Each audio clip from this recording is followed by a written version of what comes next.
Salut les héroïnes! Alors aujourd'hui c'est la troisième vidéo de la série que j'ai décidé de vous faire sur le thème de la dépendance affective qui touche beaucoup de mes clientes au potentiel et aux hypersensibles.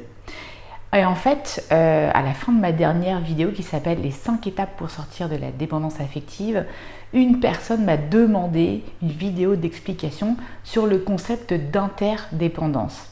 Car oui, quand on sort de la dépendance affective, ou la codépendance, on peut être tenté de passer à l'extrême inverse, c'est-à-dire l'indépendance totale qui mène parfois à l'isolement. Et en fait, c'est ok, c'est un passage parfois obligé pour certaines personnes pour sortir de la dépendance, mais ce n'est pas forcément le point d'arrivée final pour se sentir libre et épanoui. L'idéal, c'est de passer à l'interdépendance, c'est-à-dire arriver à bien vivre avec les autres, mais sans se laisser happer par leurs croyances ou leurs convictions, c'est-à-dire prendre ce qu'il y a de bon à prendre et laisser ce qui ne te convient pas. Donc tu vas voir que passer de la dépendance à l'interdépendance, ça a plein d'avantages, tant au point de vue personnel que dans nos relations avec les autres. Et dans cette vidéo, je te donnerai des conseils pour réaliser ce passage bénéfique.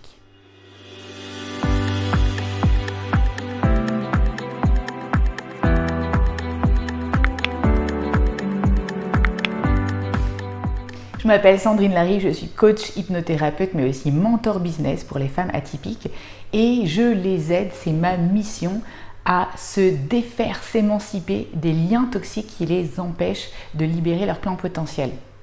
Si tu veux commencer sur le chemin du voyage de l'héroïne que j'ai créé spécialement pour toi, n'hésite pas à télécharger le guide offert sous la vidéo. Et si tu veux qu'on se parle, eh bien, va remplir le questionnaire qui s'appelle « Besoin d'aide ». Je sais que ce n'est pas toujours facile de comprendre parmi toutes les thérapies qui sont proposées ou les coachings ce qui est bon pour nous. Et c'est pour ça que je te propose un appel découverte avec moi. Et petite précision avant de commencer, ici c'est caniculaire, il fait 35 degrés, donc j'ai mis un petit peu de ventilation, donc excuse-moi par avance s'il y a un petit bruit de fond. D'abord, il est bon de rappeler que l'être humain naît dans la plus grande des dépendances. Sans soins, sans nourriture, un bébé finira par mourir rapidement. Sur le plan psychologique, certains adultes restent à ce stade toute leur vie. Ils ont besoin absolument de leur entourage pour combler tous leurs besoins. Et puis après, il y a différents stades où on gagne en indépendance.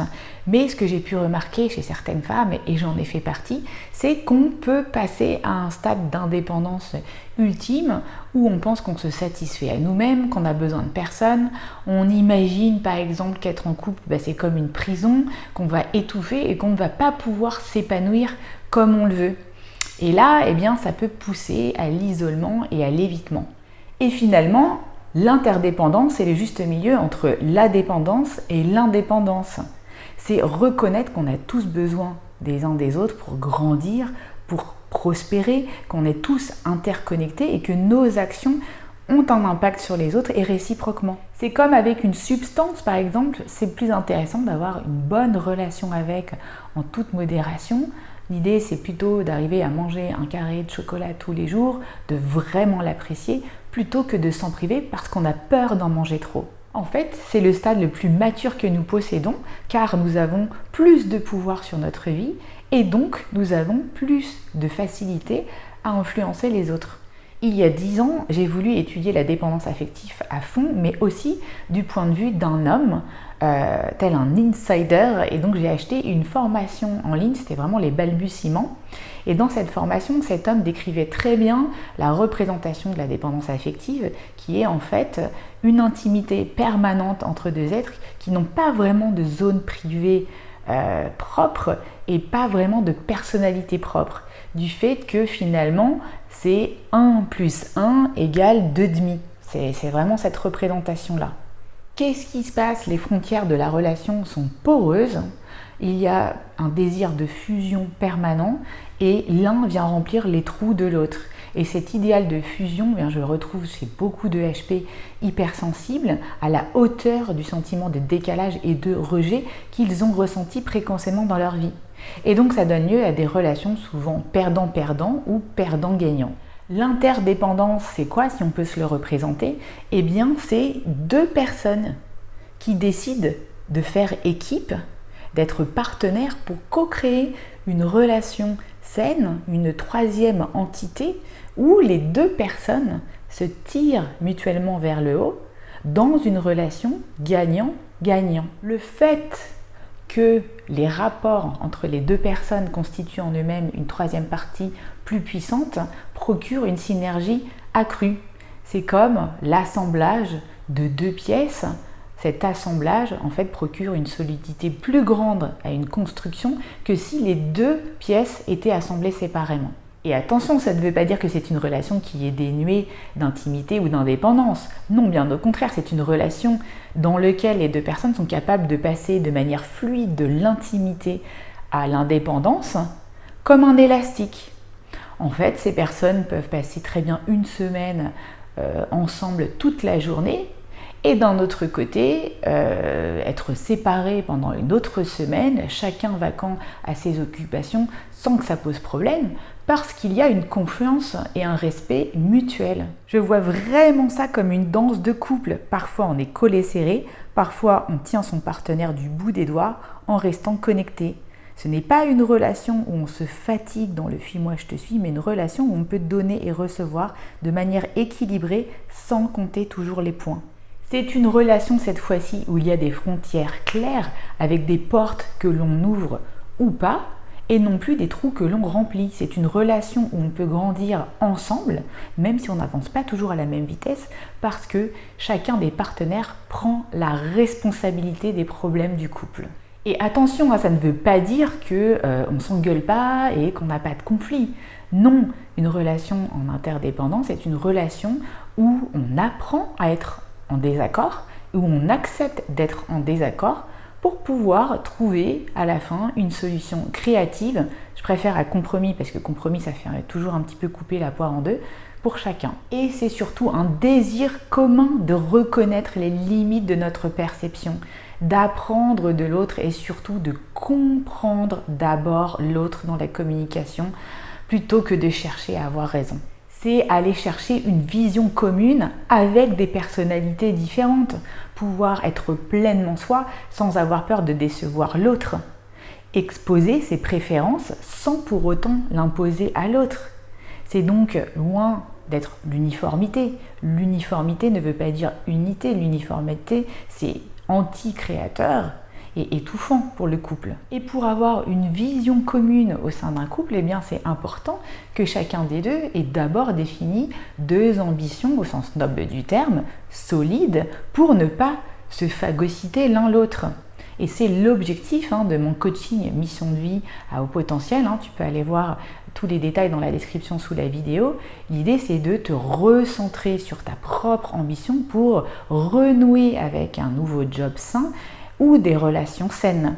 L'idée, c'est de vraiment reconnaître tes singularités, tes forces pour reconnaître celles-ci chez l'autre. Et enfin, pour moi, la clé de l'interdépendance, c'est aussi une relation dans laquelle on accepte finalement qu'elle se finisse parce qu'on n'en a pas peur.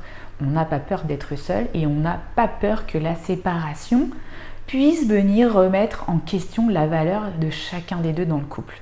Donc pour résumer, les avantages de l'interdépendance, c'est une croissance personnelle enrichie, un renforcement des relations et du couple, une créativité dans la résolution de problèmes accrue et enfin un soutien réciproque dans les moments difficiles, dans les défis de la vie. Quelques points importants pour passer de la dépendance à l'interdépendance. Alors premièrement, c'est de définir vos zones de dépendance actuelles. Dans ma vidéo 25 signes de dépendance affective, je te conseille d'aller voir si tu en as quelques-uns et de voir comment ces quelques points peuvent impacter et brider ton potentiel actuellement. Et puis, il y a aussi le fait d'entretenir son autonomie en développant des compétences et sa confiance en soi. Et autonomie, attention, ça ne veut pas dire totale indépendance. C'est assez différent comme concept. Troisièmement, c'est utiliser ton empathie naturelle pour pratiquer une empathie saine dans laquelle tu vas chercher à comprendre les perspectives de l'autre, à comprendre ses besoins pour une meilleure compréhension mutuelle. C'est aussi quatrièmement comprendre, et là j'insiste vraiment, tes croyances aussi limitantes par rapport au couple et par rapport aux hommes. Pendant longtemps, moi, j'avais une croyance que les relations amoureuses, c'était compliqué. Donc, qu'est-ce qui se passait? Eh bien, à force, j'entretenais ma croyance dans des relations qui n'étaient pas adaptées et qui étaient toxiques. Cinquièmement, c'est ouvrir tes yeux sur toutes les ressources et les possibilités qu'il y a autour de toi. Être interdépendant, ça ne veut pas dire renoncer à toute forme d'aide autour de soi. C'est apprendre à demander de l'aide quand on en a besoin et aussi apprendre à offrir aussi cette aide en retour. Et sixièmement, c'est travailler sur notre synergie intérieure, sur notre écologie interne en résolvant nos propres conflits intérieurs pour mieux résoudre les conflits externes. Et tu peux imaginer comment maintenant ça fait le pont entre notre écologie intérieure et l'écologie de la planète. Si on peut résoudre nos problèmes internes, eh bien on sera de meilleures personnes pour contribuer au bien-être collectif et se sentir tous interconnectés avec la planète. Comme dit ce fameux proverbe africain, tout seul on va plus vite, ensemble on va plus loin, et Christophe André d'ajouter et on y va plus joyeux. Voilà, j'espère que sur cette note joyeuse les héroïnes, vous avez apprécié cette vidéo. Si c'est le cas, laissez-moi un pouce, partagez cette vidéo avec le plus grand nombre de femmes, abonnez-vous à la chaîne pour recevoir chaque semaine des vidéos pour vous développer en tant que femme atypique. Laissez-moi des commentaires et je vous dis à bientôt. Bye bye, ciao.